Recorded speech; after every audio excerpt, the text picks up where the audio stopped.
Welcome back to Down Memory Lane, episode 5, with your host, Mike Valenziano, sponsored by Storm. Welcome back, everybody. So I know we've been a little bit distant here. We had some scheduling conflicts and whatnot, but I'm back.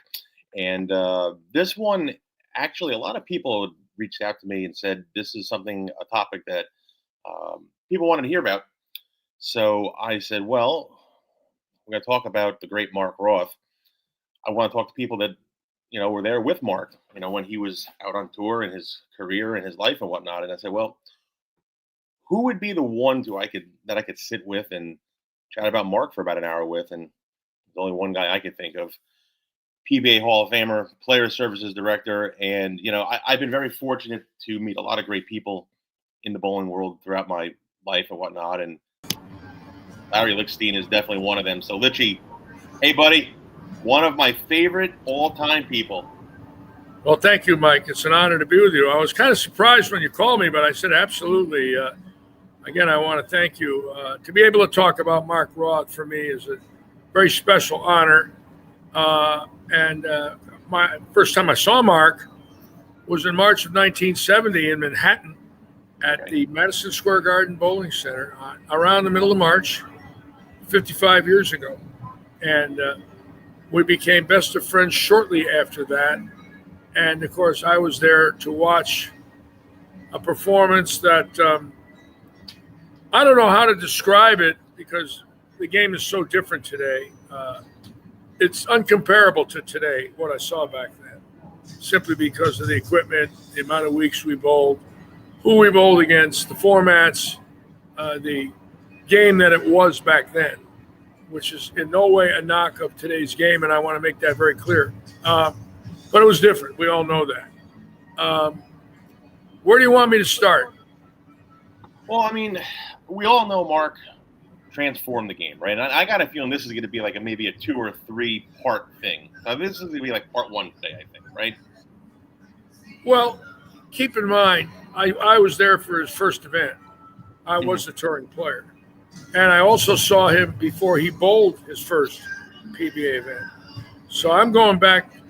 I believe the day I saw him in March of 70, I believe he was 18. So I watched him at 18, and I was there for his first PBA win in Kansas City, and I was there for his senior tour win in 2001 after he'd become the legend that he was at Skyway Park Lanes in Renton, Washington. So I saw it all, every bit of it.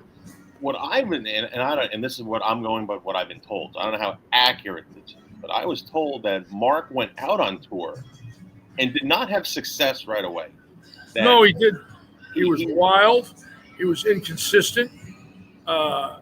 He did not have control that he needed on many conditions, and he was also bowling against 40 Hall of Famers every week. So that's when your flaws show. If you're not going to keep up with Jimmy Stefanich and Nelson Burton and Don Johnson and Larry Lobb and Earl Anthony and Dick Ricker and Wayne Zahn and Johnny Petraglia, Dave Davis, Gary Dickinson, Stefanich, Salvino, Dick Weber, the list goes on and on. And I mean on and on. Sutar, it's scary. Mike Durbin. So his game showed the flaws because of who he was bowling against. But as he was bowling, there would be a week or two, especially in 72 when I believe he led Milwaukee, and 73 the World Open or vice versa. But I know he made those shows, and he made them on long oil, falling back 20. Now, he was throwing a ball 22 miles, 23 miles an hour off his hand on heavy oil. So when it got to the pins, it was at 20 miles an hour with a rubber ball, falling back, going away from the pocket, from left to right. That's when a flaw would show. If you missed it at the bottom of a swing, you leave an 8-10, a 5-7, a 4-5-7. And, of course, those tournaments were grindouts, and they were 40 to 56 games, so spare shooting had to be a premium. And who you were bowling against had to be a premium. Keep in mind, you're bowling against Earl Anthony and Don Johnson, who were both the year 71 and 2, and then McCune 73, and then Anthony 74, 5, and 6. He's going to bowl against all those guys in his prime, having not won yet. until 75 when he shot 299 in Kansas City, falling back 20 and dead flushing every ball. One of the greatest 299s ever bowled. I was there for that show. I worked the show. So a little shot of me on camera at the end. I've got long hair going way down here. That was a dream that's gone. But anyways, to watch it and then go to 76 where he's like runner-up to Earl. He's getting it. He's coming. And then 77, 78, 79, the first right-hander to ever win 3 Bowler of the Years in a row. So, in the modern era. So, when you're watching it every week and you're seeing who he's beating Earl and Holman in their prime. Not counting the rest of the names I mentioned. Yeah. And he's dominating. He wins 20 times in those 3 years. That's insane. And he knocks Earl off 3 years in a row. Earl got sick at 78 and had a heart attack and didn't bowl for a while, so he pretty much wasn't in the running that year. But to watch it week in and week out and the strength that he had because of the physical game, how hard he threw the ball, the cadence of his steps. You could hear his steps 10 lanes away. It sounded like a train coming at you. His adjustments were adjustments that nobody played. He played loft at 2, 4, 6, 8, 10 feet and told me that. In the 87 Showboat event, it was 56 games over 5 days. Was that the one in Leto won? Yeah, but here's the payoff. He leads by 7 pins.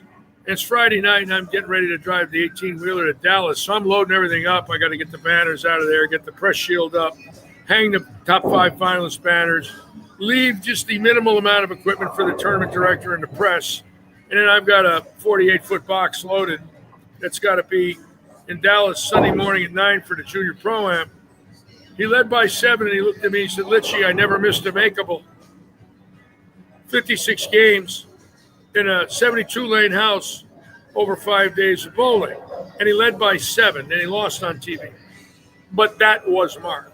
And then the most unbelievable remark of all. That A squad that he bowled, ACB. So he's bowling 3 days in a row. He's bowling at 9 in the morning, 12 in the afternoon, and 6:30 at night, or 1 in the afternoon, 6:30 at night. Then 16 games Thursday morning and night, 16 games Friday morning at night. Wood lanes, beat up house, high line, it's just a showboat, 72 lanes. And this is what he says to me after he says, I never missed a makeable. I never moved my eyes and feet for the week. That's insane. Now, you might say to yourself, well, they all had to be the same. You know, the people that don't understand anything might say that. But the whole field was moving from the 4th arrow to the 5 board, of course, all day long. Okay? And he never moved his eyes and feet for a week. And there was a trick to that, and that's why he was great. He knew how to manipulate the release, the speed, the loft, to actually stay in the same spot, pretty much playing the lanes like a lefty. Because a lot of lefties didn't move their eyes and feet, in the 60s. Got blamed for it, of course, which is not their fault. That's what it was there. But he did it as a righty, which is virtually impossible on any condition. And keep in mind, urethane was now being used, soft rubber was being used. There were some weight blocks that were 2-piece, like the Hammers, and other companies were now experimenting with cores. It was not resin yet. But he never moved his eyes and feet for 56 games. And when I got on the road and started thinking about it, I was driving with Bill Hall, and we were driving that 1,400-mile ride together, where each one of us would sleep in a sleeper, and the other guy would take the wheel. We left Kurt Schmidt there to run the show, and so it was me, Billy, and Randy Stoughton in the 18-wheeler making the ride. And that's all we talked about for 1,400 miles is how could he do that? It was unheard of. Bo always said on TV that Mark had the most natural talent he ever saw. I agree with that. What is natural talent? Like, everybody has some kind of talent, right? But what is natural talent? What did Bo mean by that? Well, he was weird. He did things entirely differently. He was not a learned man, book-wise, or public relations wise, and I say that with respect. He liked being famous, but he really didn't want to be famous. The fame came with bowling great. He had his simple things that he loved. He loved bus rides. He loved bowling. He loved the Rangers. Mm-hmm. The way he approached bowling was when he was 17, he wanted to figure out a way how to make the 710. So he went in the back of every bowling center that he could get into and examined the pin cushions in the corners, and he examined the back end of the lane off the pin deck and found the spots where he wanted the pin to hit. So he played the lane to the pin deck off it. Now, I want you to think about what I just said. Nobody thinks that way today. And that's not because he was just different. He saw it differently. And he never got mad when he made a bad shot. He might get upset if he got beat with a brookie or it was an all left-handed field and he struggled to make TV because 5 lefties made it and he was 7th. Or 4 lefties made it and he was 7th. He might not have liked that, which a lot of righties did. But he approached the game simply knowing his own game. Speed control, rev control, loft, where to stand, where to look, how to manipulate the game, how to analyze the pin deck, the carry at the pin deck. He was a scientist at pin deck carry. So he played the pocket. See, today they don't play the pocket. They play a hook.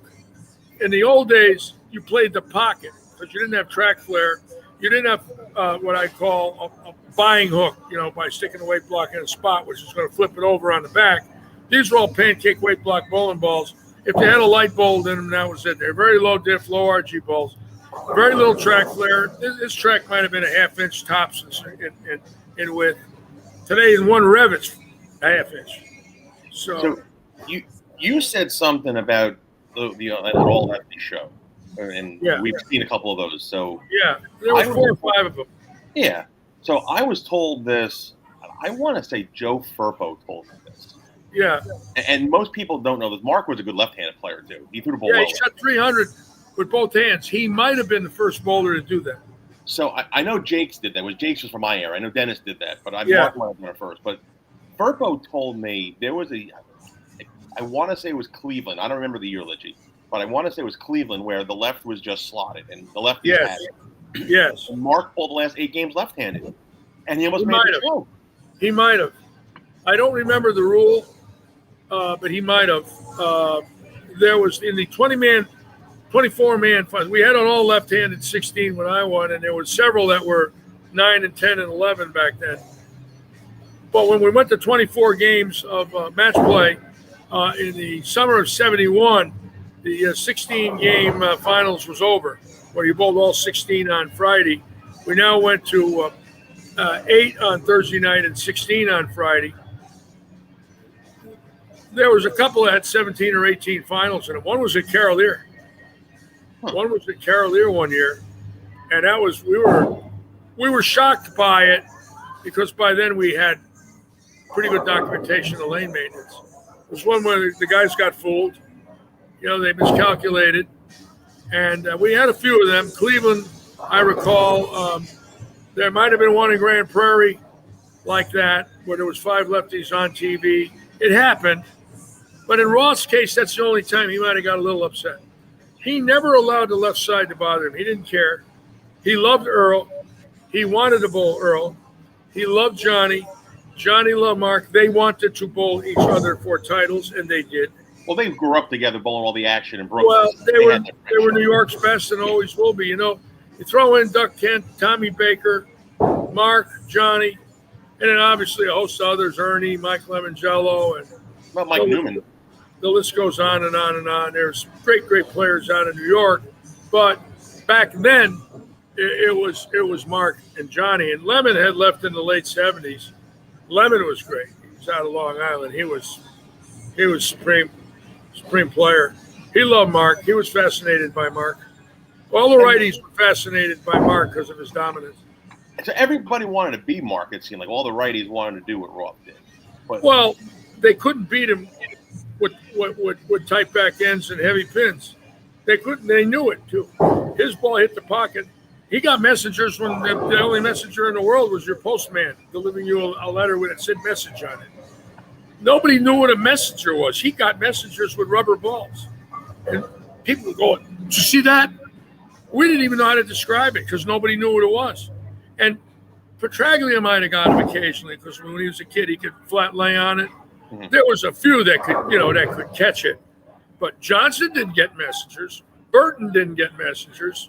McCune, no way. Earl, no way. No way. Durbin, no Coleman way. occasionally a messenger. It was remarkable.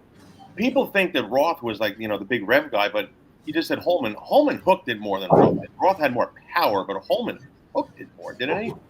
Well, by the time the yellow dot came out, they both hooked it. The yellow dot was soft. It was 76, 77 hardness, and it bled. And you give that one, a half side, 3/4 finger, or a half side quarter finger, 1.5 on the top. Pitch it out a little bit, get the weight block away out a half inch, 3/4 of an inch. And then they both took the pinky and spread the index, and they got around it at the release point. So they were tilting it harder than any righties in that era. Keep in mind, these star righties were like Durbin up the back of the ball, Stefanich, Burton, Roy Buckley, straight through the front. Larry Love, double dribbling it straight through the front. Sutar could get some hook. Pappas would lean on it, but he could hook it. But he had good rev control. Those guys were fantastic. Ritker straight through the front. Zahn could get on it. Zahn figure-eighted it, had a semi-fingertip, and he could fall back to fourth arrow and lead tournament. So could Asher. I would say before Roth, Asher had the strongest ball. Asher could get that index finger around it and rip it. In 71 at Chippewa Lanes in South Bend, he averaged 247 for 42 games with a rubber ball. It's still the record. It'll never be broken. No one's going to average 247 with a rubber ball today. You can't even find them. And nobody did a bowl 42 games or 56 games now anyway. So yeah, Asher won that thing wire to wire. It was the PBA record for many years until Urethane beat it in the 80s. Albee might have got it.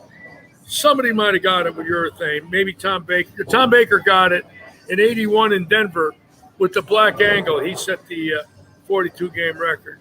Did Urethane hurt Roth when he went from? He didn't like it. There was a lot of righties that didn't like it because guys got 10 more boards that could never hook it. Like all of a sudden, guys that couldn't strike from inside the 12 were now striking on a 17 board. Did Mark's trick go away? Like he had a trick with plastic, right? He had a trick with plastic. Did the trick go away? It went away when plastic went away. When plastic went away. Urethane. In 82 and 3, he threw urethane. He bowled good, but he didn't like it. In 84, he dropped Brunswick and he dropped Columbia. He came to me the start of the year, said, I'm a free agent. Will you help me? And I said, I'll get your bowler of the year. If you let me pick your equipment, I'll get you bowler of the year. So the first 5 weeks, I picked all his equipment. And I taught Bill Hall how to drill his thumbs. And we used 3 bits and end mills. We had to end mill them, and we had to use 3 bits. We still didn't have digitals yet, so we had to use a protractor and a compass. And we had to lay it out, scribe it, and then tilt the ball and grind on it with an egg-shaped carbide burr. I would work his holes out. He won Bowler of the Year in 84 with urethane. It was his last Bowler of the Year. And he won the At US the end Open. of the year, he said, what do I owe you? I said, nothing. Just take care of Billy. Because when the urethane ball came out, I started to make $5,000 a week, so I wasn't interested in getting tipped. I wanted my men to get the tips. They were the ones doing the work in the trucks now. I drilled occasionally, but I didn't. I had to run my business, which was a lot more than just drilling. It was crazy what I had to do. Logistics. Then the senior tour was coming in. We had so many things we had to do that I was responsible for all of it. And security in the locker room and carrying the 1,500 new balls a week, shipments coming all week, freight, large locker rooms, 1,200 balls in the locker room, watching them, securing them. Had to carry 6 Luster Kings to every tournament, load them and unload them and keep them running. And the reason was, if a squad was on a hook and lanes, everybody wanted the Luster King in their ball. One Luster King wasn't going to make it. And what if the guys that got a Luster King did and the other guys didn't? So I'd have 4 in a row in lines with extension cords all over so I wouldn't blow circuit breakers. going out of the locker rooms into plugs where there was vending machines. And I had two that we were always building. So if one went down, we rolled another one in. Then I started selling them. I had Larry's Used Lester King Repair. That was a wonderful business. And it was like another world. I can't describe all of it. You have to see it. Now it's so different, which doesn't mean now it's bad. It's just different. It's different. Different. So urethane beat him up a little bit. He didn't like it. So yeah, how did he adapt to it? I mean, he still had a decent career towards the. Yeah, he had to adapt. He had to adapt because plastic couldn't beat it anymore. The oil now was oiled for urethane. The lanes were oiled for urethane, not yellow dots and white dots and plastic balls. Plus, as the two-piece balls started to come in, little by little, now you had to really know where to put the pin. And that's where Billy Hall became a genius. More so, and then Randy got it. Randy Stoner. And Dave Smart came in and McKee, and they got it. But, they came in the early days of resin. Bill was already gone.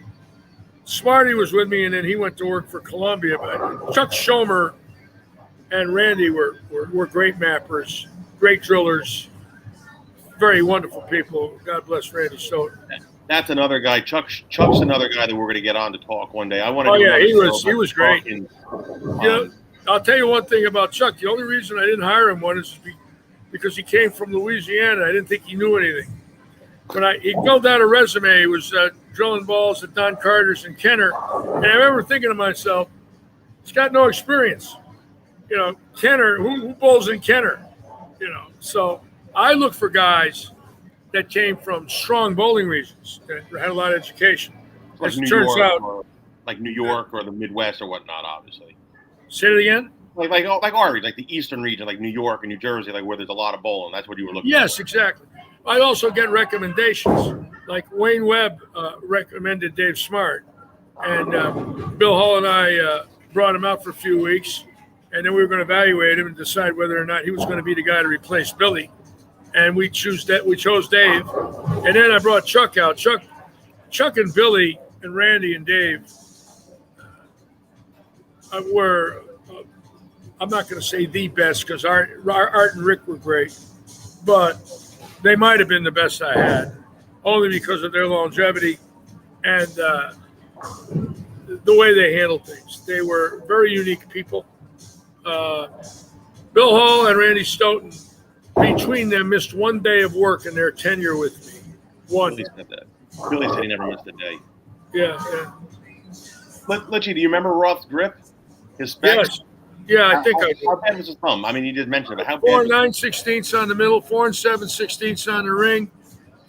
Oval fingers. Started with 49. I started with 23 or a 49 and 47. Opened them up laterally, an 8th left, 5/8 right, 8th under on both. Thumb was a quarter reverse, 8th left. Started with a 31 and then went out to 116th with about an inch and 16th with all these angles. Lots of bevel on the fingers and thumbs so we could jam them in. He liked to jam. He couldn't have sharp edges. He'd rip immediately. He also felt the size better than anybody I ever knew.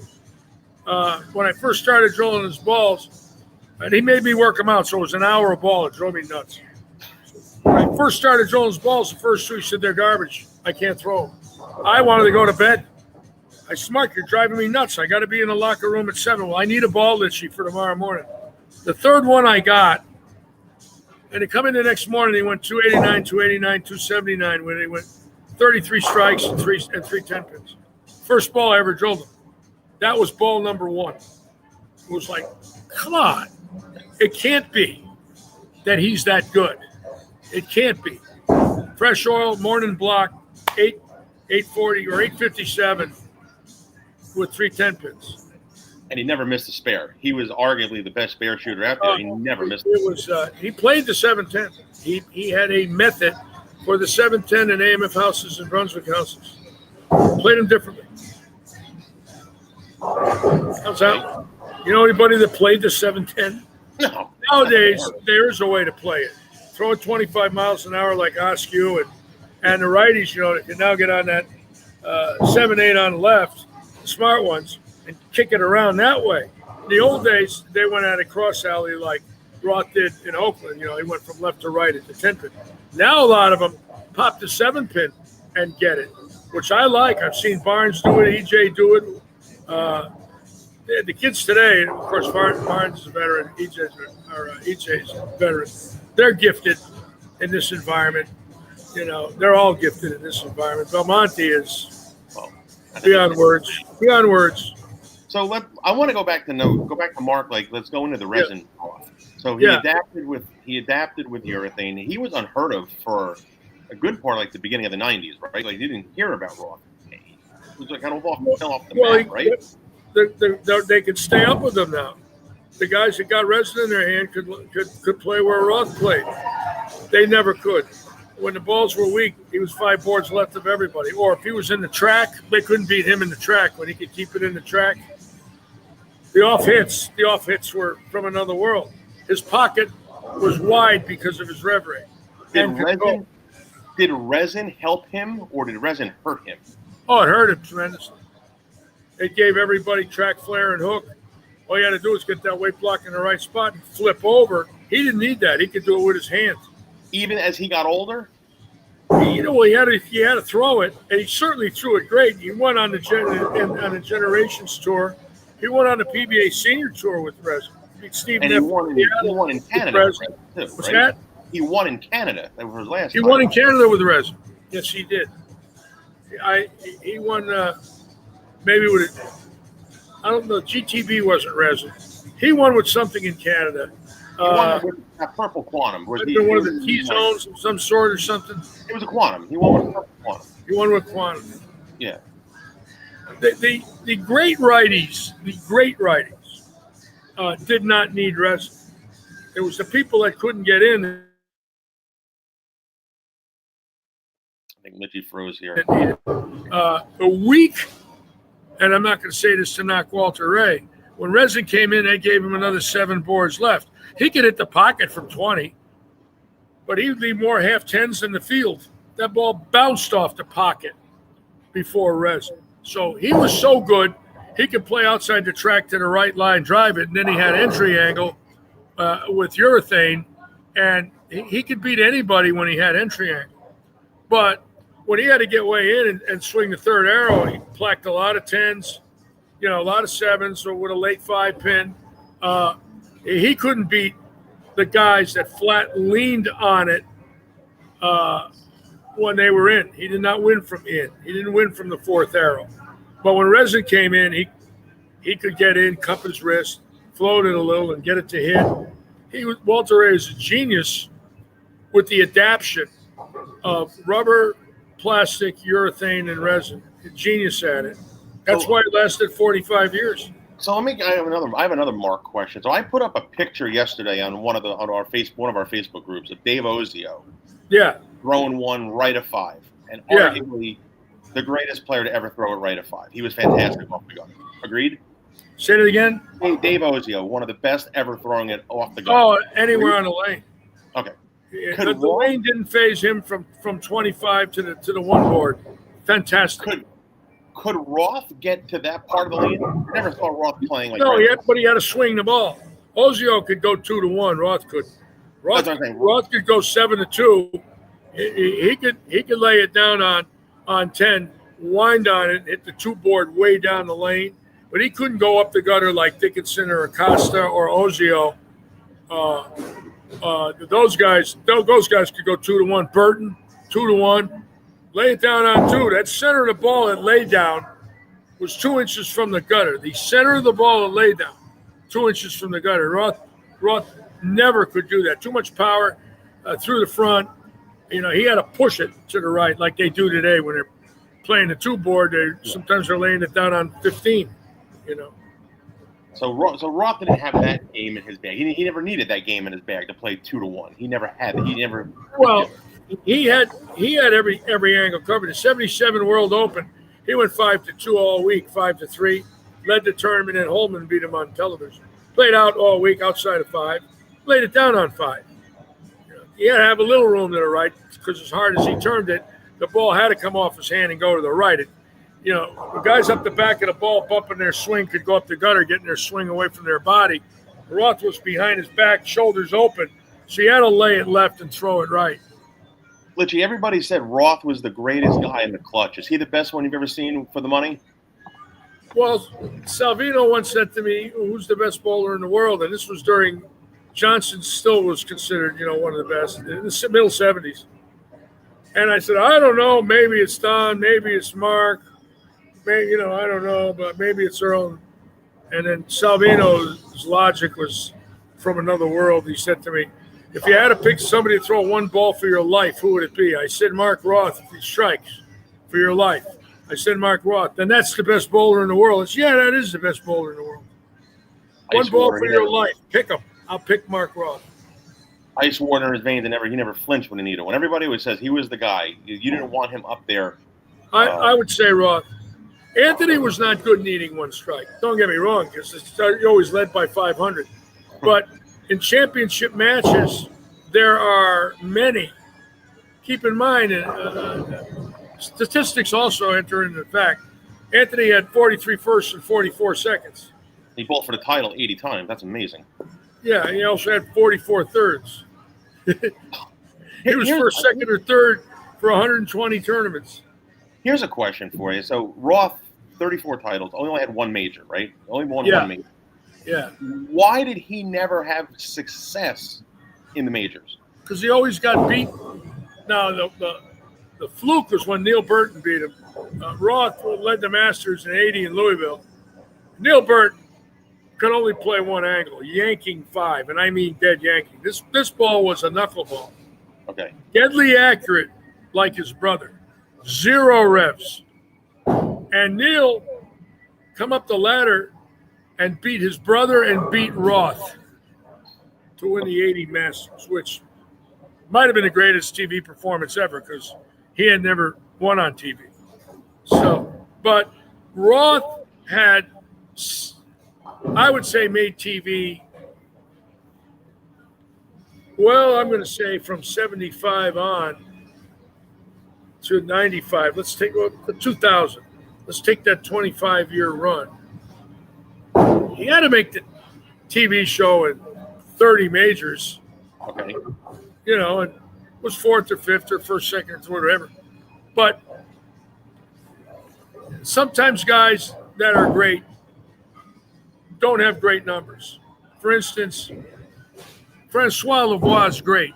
He's got 3 majors, but he's only won 5 times. Yeah. That alone puts him in such a special number because there are great righties that never won 3 majors. Yeah. If you really think about it. And Roth's one of them. And Barry Asher's one of them. Dick Richter. Dick Richter never won a major. He was fantastic bowler. Did Ozio ever win a major? He won a tournament champions in 91, the bomb scare show. He might only had 1 major, maybe 2. Voss only has 1 major as well. Voss only 1 major. Voss was fantastic. Petey Weber, great in the U.S. Open, right? 5-6 wins. But never won a Masters. Roth never won a Masters. Johnson never won a Masters. Ritker never won a Masters. Salvino, Dick Weber never won the Masters. Was that the hardest one to win, you think? Depends on how you look at it. This last young man that won, Mr. Haynes, that might be one of the greatest performances in bowling history. Here's a guy who was 395th the year before. Yeah. I wouldn't even have went the next year.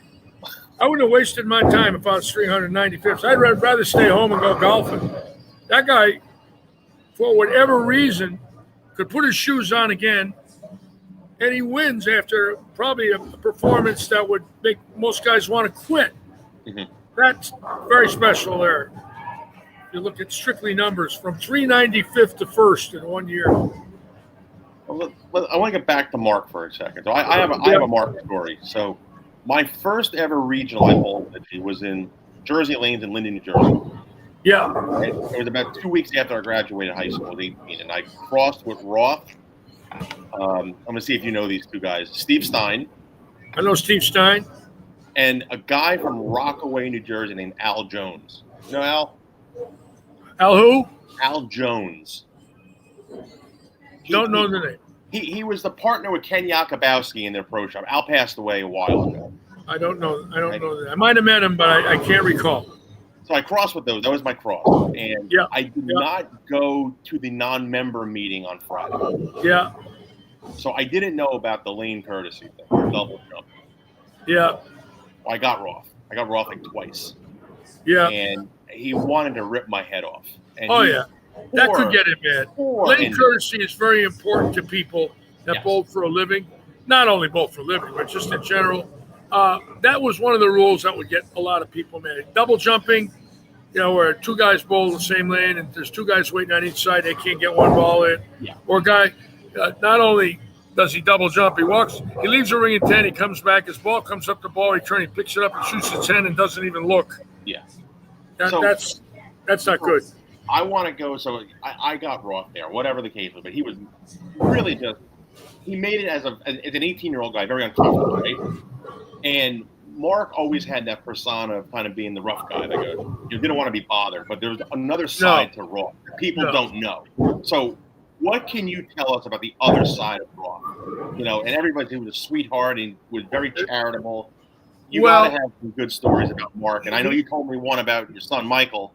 So what about the side that people didn't see of Roth? Say that one more time. I'm having a hard time. The other side of Roth that people didn't get to see. Like the generous side, his charitable side, him being all that he was not good when he was barraged, and the problem was he was barraged all the time. And it became exhausting. He had to hide. He'd walk out of the locker room, there'd be 40 people there with autograph books. Just as soon as he got done bowling, he was hungry, he didn't feel good, his hand was bleeding, and 40 people stick a book in his face with a magic marker. Mm-hmm. He wasn't too good with that. And there were a lot of people that would hide and walk out the locker room door if it had two entrances to avoid the crowds. They would. But I've never been in that position. I was never a superstar. Until you've been there. To voice an opinion, there's no class, he was a jerk. Put yourself in that position 36 weeks a year, which you will never be a day of your life. That's the problem with people that open their mouth before they understand what's going on about life. This man had to start every week at 0, and he had to beat 100 superstars from around the United States, and he was the number one bowler in the world other than Earl. And unless you've been there, you don't know. He would go to the bathroom, they'd follow him in the bathroom. He told me he was at a urinal and they wanted an autograph. I'm not joking, but put yourself in this position. And if you can't put yourself in this position, look at it this way. What if the man genuinely cared, but they drove him nuts? And that was Mark. They wouldn't leave him alone. He was tired. He was on the road 10 weeks in a row. He might have had a sore throat. He didn't feel good. His hand's bleeding. And they're following him around. He can't even get in his car in the parking lot. And that's what happens. Unfortunately, in bowling, you really can't take any time off if you're bowling that winter tour. You're the worst paying sport in the world, and that'll never change. We're still having somebody make $500,000. I watched Juan Soto. He makes $500,000 in 2 games. Yeah. We've been orphans in this sport when it comes to guaranteed money, for 60 years. So people that see the superstars don't realize the pressure on them. And Mark always had pressure on him. And the interviews with the press nonstop, local celebrities would come in, proprietors, officials, all want to talk to him morning, noon, and night. I wore him out. He got tired. There had to be a charitable side to it. I always hear the good stories about, he took people under his wing. He did coaching, generosity. So how was he off the lane as a regular guy? Well, quite frankly, the only time I saw him off the lanes was at PBA events in between squads, or when the competition was over if he didn't make a finals and we went out and had dinner that night. where he actually didn't compete like on a Thursday night or a Friday. When he came in on a Thursday night and Friday, if he didn't make a finals, he signed every autograph and joked with every person because competition was over. Yeah. The personality change was unbelievably different. Relaxing, laughing, taking pictures, very relaxed, very funny. He was one of the guys, basically, at that point. Automatic.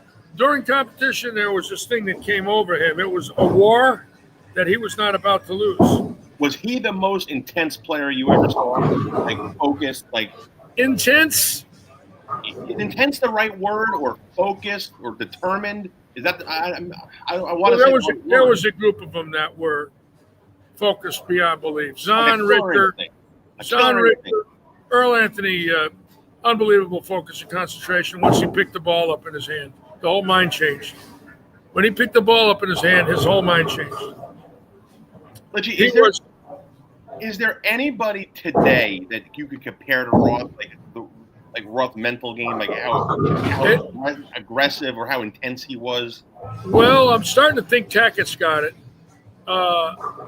There's some similarities in Tackett's mindset. These last 3 years, being the only righty other than Belmonte and Walter Ray and Mark to win 3 bowler years in a row. I think when you establish that as a number, you're joining a heck of a group there. When he can say he's joining Roth, Tackett is joining Roth, Belmonte, Williams, right? When he can say that, think about what he's saying. You know, he's tying himself into 50 years of 3 of the greatest bowlers that ever lived. As great as Duke was, he couldn't win it back to back, or Pete Weber. He never won with bowler of the year, Pete.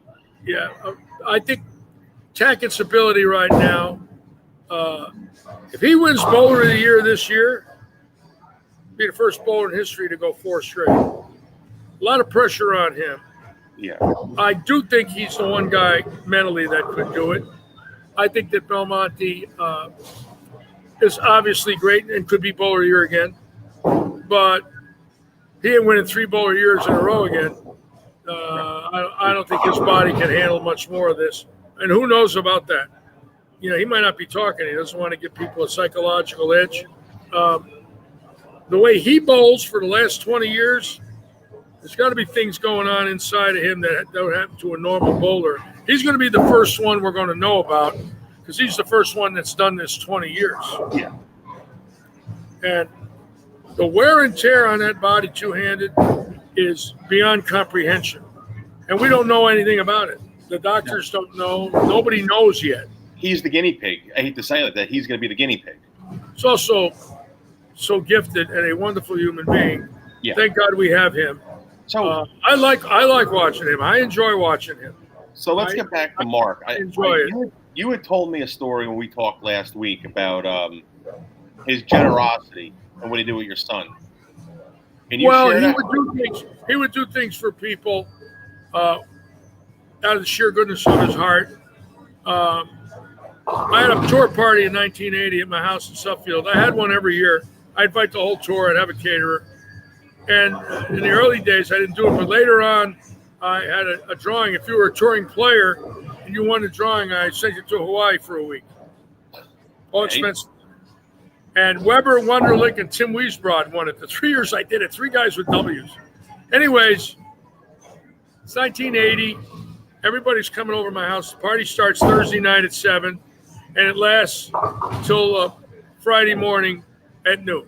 So you could come and go to my house for about 30 hours and eat. And there was 3 poker games running at the same time. And it was like a committee casino because once guys didn't bowl finals anymore, they played poker all night. So we had action. Yeah. So he comes in with his Betamax tape recorder and these 1-inch Betamax tapes, and gave Michael his Betamax and all his tapes from the 70s in 1980 when he switched them over to VHS. He gave them to Michael. Michael was 12. Came in the house and gave him to Michael, and told Michael how to make the 710. Had the Betamax show from 1980 in there that he gave Michael. and then told Michael how to make it. 3 years later, Mike made it and called me and said, just like Mark told me, Dad. Yeah. I know you had told me once one of the greatest shows or one of the greatest things you saw on tour was Johnny shooting 300 in Toledo, right? One of the greatest things you've ever seen, right? Other than my show that I won. What's your I only made 3 shows, and I only made 3 shows and won 2 games. I was 2-2. But other than my shows, my most favorite show was Johnny's. What's your favorite Roth memory on any show or any tournament on tour with Mark? What's favorite Roth memory? Or your fondest, or your most impressive Mark memory, I guess. The first win in Kansas City. The 299. The 299. He was huffing and puffing. If you watch him in the 10th frame, his mouth's open. Like that. He's huffing and puffing. He's pumping so hard to win. You know, he got beat a few times on television. That show there was the beginning of the dam breaking for the rest of the tour. Everybody knew then. Once he got one under his belt, he might have 30, and he did. He had 30. So did everybody expect him to take over? Like when he finally got his title, did the guys say like, "Damn, like it's over now. Like this is the guy. He's gonna run." There were guys that said that. Burton said it. Stephan had said it. Earl said it. There were great right-handers. Salvino said it. Were they intimidated by him, Litchy? What's that? Were they intimidated by him, you think? No, but they were smart. They knew what they were watching. They were geniuses. They understood ball reaction. They understood accuracy. They understood the ability to read lanes and execute better than anyone in the world because there was no false execution. You did not throw these balls and miss and get messages. Yeah. You did not throw these balls and have a bad release and get it to hit. You also weren't able to do that against that field. When he dominated that field over and over and would lead wire to wire, at one stretch he cashes 52 weeks in a row. He misses in Syracuse by a pin. Then he cashes 27 more weeks in a row. He cashed 79 of 80 straight tournaments, traveling the United States, living out of a suitcase. People got no idea what that is. Try it sometime. You can't even do it in the regionals. I know some of the best regional bowlers in the world. They even cast 79 out of 80. Chris Warren's won 60 regionals. He hasn't cast 79 out of 80. You can't do it. There's a number there that finally filters in where you say to yourself, who do you know in the sport of bowling? Because numbers don't lie. Who do you know in the sport of bowling that cast 79 of 80 straight PBA National Tour stops? Nobody. Was there a center or was there Duke always bowled well in Oregon. I always remember hearing that. Duke always bowled well in Oregon. That one center in Oregon. So did Mark have a place where it was like when the tour went there, you could pencil off? Kansas City. Yeah. 74, he won there 3 times in Kansas City. Maybe 4. At least 3. He loved the showboat. He loved Grand Prairie. He loved Jeannie's place. Loved it. Loved the boat. Loved Jeannie's. Loved Kansas City. How did he do it in Kansas City with the above-ground ball returns? Yeah, but he loved it because you had to play in, and he would always kick the ball return with the right foot when he shot the 10-pin, and he'd always come back laughing. He booted it, and sometimes it really sounded like an explosion. He'd come back laughing, and everybody would laugh because he wasn't doing it intentionally. Those things were right there at the foul line. His leg came around, whack. How about his old action days? Did you ever see him bowl action, or did you ever bowl action with or against? No, he didn't like action. He was not an action guy once he bowled tour. In fact, I don't remember ever seeing him bowl action 71, 2, and 3. I was still 71, 2, 3, and 4. I was still bowling New York action, Connecticut action, New York action, New Jersey, Long Island, Boston, Hartford. I never saw him bowl a money match in my life. Never, not one time. Johnny was the bigger action player. Yeah, but even after 71 year, he stopped. When he made 100,000 throwing a ball, he didn't want to beat himself up all night long for that.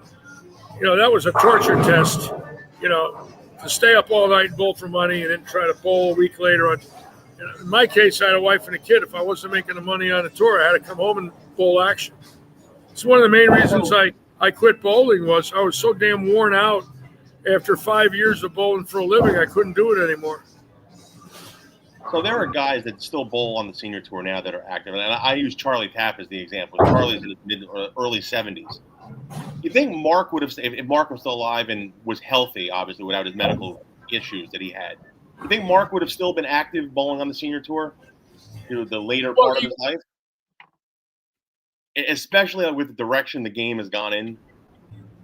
Well, he bowled the early 2000s. Then when the Generations Bowling Tour was founded by Steve Sanders, Roth was the leading money winner. He made a lot of money. Him and Ozio cleaned up. Dale Eagle, because there was a 50 and 60 division. Ozio and Eagle and Roth cleaned up in those events. Roth made a lot of money. In the 8 tournaments of the fall of 2006, Roth made $75,000 in those tournaments, making $10,000 a week. That's big money 20 years ago thrown in senior events. So you know Mark, and you knew Mark better than most. So I want to kind of start to wrap it up. I know that you got things to do here.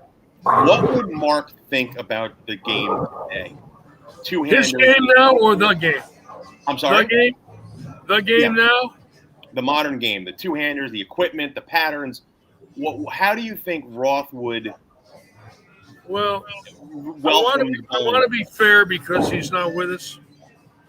But when we talked the last few years of his life, we would talk about the game. And we would talk about strings. And we would talk about reps and balls and layouts and patterns and oiling machines. And like most veterans before 2010, 2005, right? Our opinions are not as positive as the bowlers today. Okay. I don't want to bash the industry because no. A lot of those people don't like me to begin with because they know I know, but I have health issues. And if I start to get on that bandwagon, they're going to drive me nuts. And we don't. That's not what I was trying to do. I know that, so I won't say it because it's not fair. It's not fair to Mark either because I'm not his spokesman. Yeah. But he was not happy about it. But there's nothing you can do when you're, a has-been. How about this? Which I am. How about this? What did and I know Mark saw Belmonte bowl. Yeah. What was his thoughts about Mark revolutionized the game with his power. And Jason comes on and revolutionized it again with two-handed. Yeah. How did he? What was his thoughts on the two-handed? Again, it's not fair to his memory or Denise, but I will say this, and I'll leave it real simple. He wasn't too happy. Okay. I'll leave it at that. That's fair. Because he wasn't. And I know he said that to a lot of people, that he wasn't too happy about it. But it's so unfair to put us on the spot because, and I don't mean this towards you, we grew up at a time where the game was a little different. Yeah. And the industry changed, and it's not something we like. Well, we're not the owners of bowling centers. We're not the ball companies, and we're not the USBC. We're just bowlers. So we see it as a bowler. We don't see it as a businessman that has 40 pin setters that are falling apart and a mechanic that wants $100,000 and says, if you don't pay me, I'm going to quit you. So proprietors got sick of listening to that, and they did something about it. I've often said I don't like strings, but if I own a bowling center today, I'd probably put them in. Just so I know my business was run good in case my mechanic quit. At least I keep my doors open. Yeah. Litch, so it's a very touchy issue, You've seen everybody. You've seen them all. You've seen the greats. You've seen the 10-cent games, everything. Yeah. Are you putting Roth in your top 5 of all time? Yes, automatically. With who? Earl and Roth? Earl, Walter Ray, Mark, and then I gotta say, Norm Duke and Petey, but Belmonte's career is not over, and neither is EJ's. And they definitely, both, Tackett with 4 bowler years and Belmonte with 6 or 7, when their careers are over, there's a good possibility that one or both of them could go into the top 5.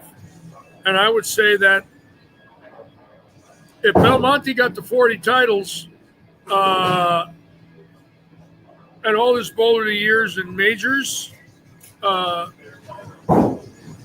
that point there, his name gets put in a whole different category at 40, and he's already got the major wins. He's already got bowler of the years with Walter Ray. He gets 6 more titles, which I think is going to be very tough for him because the kids out there are fantastic today. But let's say he did. Well, all of a sudden now, you can't keep him out of the top 5. He might be in it now. Again, I don't think it's fair of me because I might have missed some things he did that I don't know about. I'd have to look at his records. I do know one thing. His TV record in majors might alone qualify him for the top 5. I think he 50% of his tournament, 50% of his majors, he's got a top 5. 50%. Yeah. So he bowled 60 majors, he's got 30 top 5s.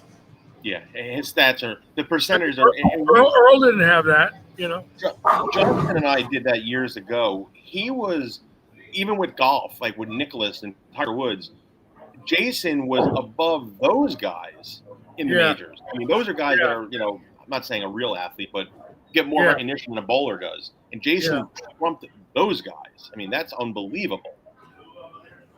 Well, see, what's so unfair is for Belmonte and Tackett is people are going to say, well, it's because he's two-handed. Well, it's because the PBA wants him to win. Well, it's because he only wins from the 5th arrow. Well, you know, well, you know, say whatever you want. Bottom line is he's dominated for 20 years. Yeah. And EJ is now dominated for 10. So you got guys that can dominate a decade, 2 decades, where they've been making TV, you know, for 15, 16, 17 seasons. That automatically puts them in a special category because the game wasn't the same 17 years ago. No. You know, the patterns weren't the same. They're still here. They keep finding a way to make it. Longevity, that's why Walter Ray, a lot of people feel he's the greatest bowler to ever live. Not only did he go around Earl in titles, but he lasted 45 years as a pro. And he's on the national tour, he was a factor to win literally from 85 to 2010. So it's a 25-year wingspan on the national tour, 25-year wingspan. That's very important. He's 110 titles? Is he over 110 now, Walter? More than that, 130. My God. Yeah. Pete's the next at 98, I believe. But, that's incredible, though. Yeah, it is incredible. And mentally, he's far above them all. Because, Walter, you said. Oh, no comparison. Earl could only take it for 13 years. He had enough. You know, he saw the money coming from NBC. They made him an offer he couldn't refuse. Goodbye and good luck. I've had enough. I don't blame him. You know, you're bowling for a living. You start every week at 0, although he did have the Ebonite contract. But Walter rated to do this for as long as he did. Well, we might not ever see that again. I don't know if we can. I don't see a two-hander going for 45 years. No. That ain't happening. So, I'm going to wrap it with this. In the 70s, the heyday bowling, right, with all those Hall of Famers you mentioned before, Bo and Stefanich and Johnson and Earl and Johnny, was Roth the best one out of that group? And I'm not even saying cosmetically, like he has. If you take Earl out of the equation, he was the best bowler on the right side of the lane, literally from 75 to 85. And here's the reason I say that. From 74 to 84, there was only 3 bowler of the years: Roth, Anthony, and Wayne Webb. Wayne had 1 bowler of the year, Earl had 6, and Roth had 4. If you take Anthony out of them 6, Roth has got 4 of them. He's got bowler of the year 8 times.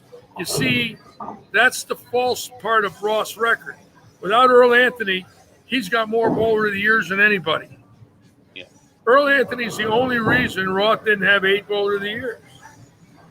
Now, Earl never bowled against Walter Ray in his heyday.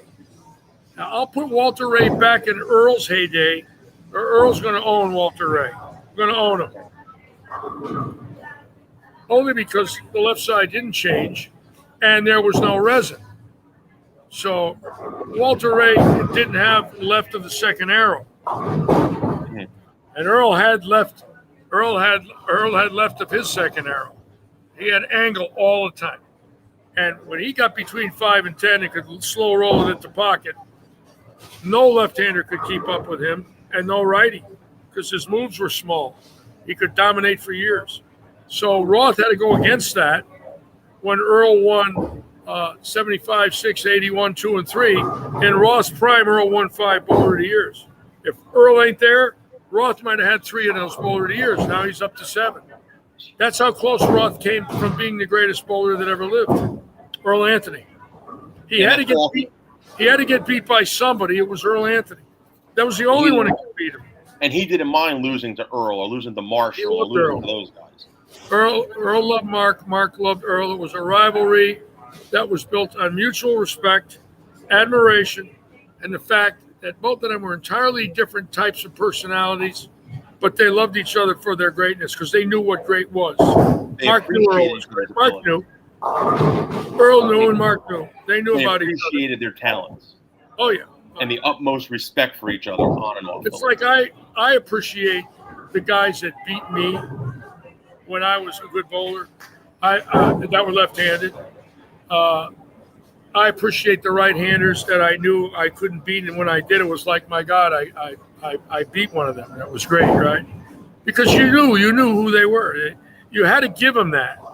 You know, the pins don't fall by themselves. The pins fell because these guys were great. Was he a shot maker, Litchy? Like I always said, Brian Voss is the greatest shot maker I've ever seen. Brian Voss. Was Roth a flawless. Shot maker? I would say flawless. You know, flawless game. Ozio, flawless. Voss, flawless. Pete Weber in his prime. My God, you talk about greatness. You know, just an amazing talent. Marshall in his prime. Now think about this one. If Roth and Anthony ain't there, how many bowler years does Marshall get? Who knows? He might have had 10.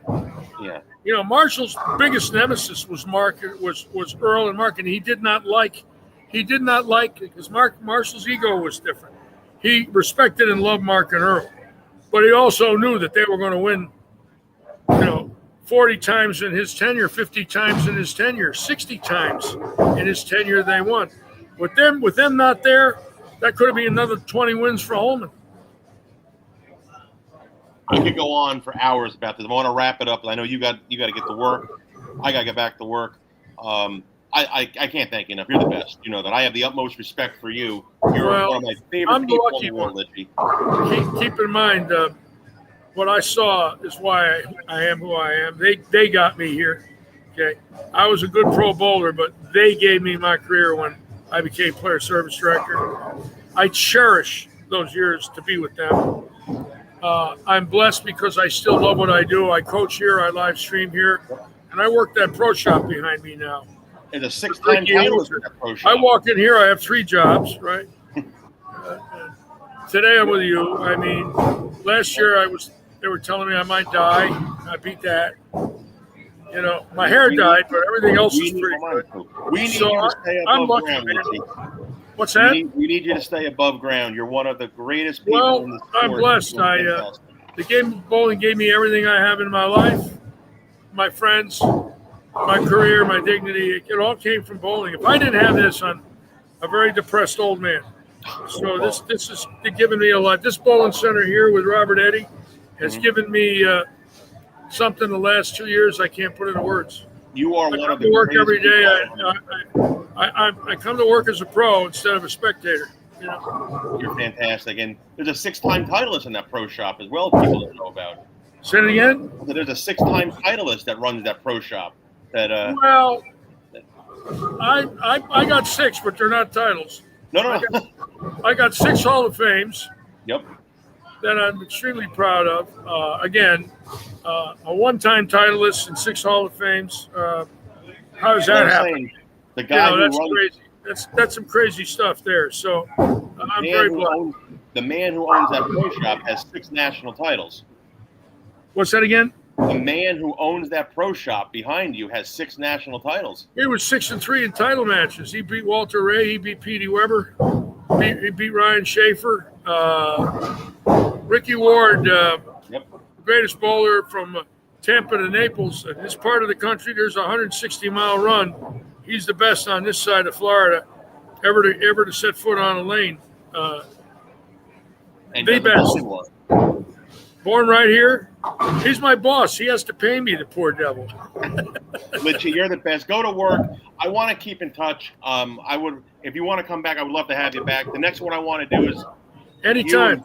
Either Chuck or Billy Hall talking about stories from the truck, and these are things that people want to hear. But I can't thank you enough for talking about Mark. I figured you were the man to talk to. Well, it's so nice of you. Thank you for what you're doing. I know Denise Roth. I hope she's watching. Denise and I are very close. I love Denise. She was the most wonderful wife and devoted lady of Mark's life. And she still grieves. We talk about it. You know, we talk to each other. We grieve together.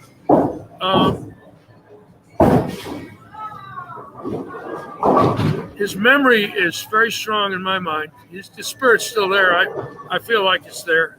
You know, he'll never be forgotten. No, not with me. Not with the guys who knew him. His buddies. You know, we miss him dearly. He changed the game forever. Oh yeah. And he was something else. He was unbelievable. He was a phenom of all phenoms. Well, you know what? It's a shame I didn't get to know him as well as you did. I knew of him. He was in my area when he resurfaced, like going to senior party. Yeah. I didn't really get to have a relationship like I have with Johnny or Parker, but I wish I did. Well, you know, Parker, in my opinion, has become the greatest goodwill ambassador now in the world of bowling because he's still active. But he's following in the footsteps of Johnny and Carmen, and Parker, in his own way, has become loved by now generations, in his 5th generation of being a pro, 5th decade. What an honor it is for me to know him, and I know Mark loved Parker, and I know Parker loved Mark. The guys that knew Mark loved Mark. Once you got to know him, he was a buddy. Believe me, heart of gold. Little gruff on the outside, like I said, when he was thinking about his bowling. You know, you couldn't get too close because that's how he made a living. He had to have his mindset. But that was not him. That was his game face, right? Like when you're playing poker against the greatest poker players, that's their game face. Yeah. You know, Mark had a game face. Off the lanes, he was a gentle soul who liked to joke around and make fun and laugh. Oh, we were always laughing at somebody. We had people we would pick on, and we would laugh at them, and they knew it. So we would go up and we'd start and point fingers at them and laugh at them and make fun of them right to their face. And they would laugh because they knew it was because we loved them. You know, we loved them. We'll save those for the next time, bud. All right? Yeah, we will. You're the best. Stay well. Stay healthy. Thank you. I'll keep in touch. And I'll be back in 2 weeks. I think the next episode is going to be, we're talking international bowling, Litchy, with Mika. Yeah. That's be interesting. Great to be with you. Thanks for the honor and privilege. Litchy, stay well. Keep in touch. And Thank you. We'll talk to everybody soon. Thank you. Have a good one. You too, Litchy.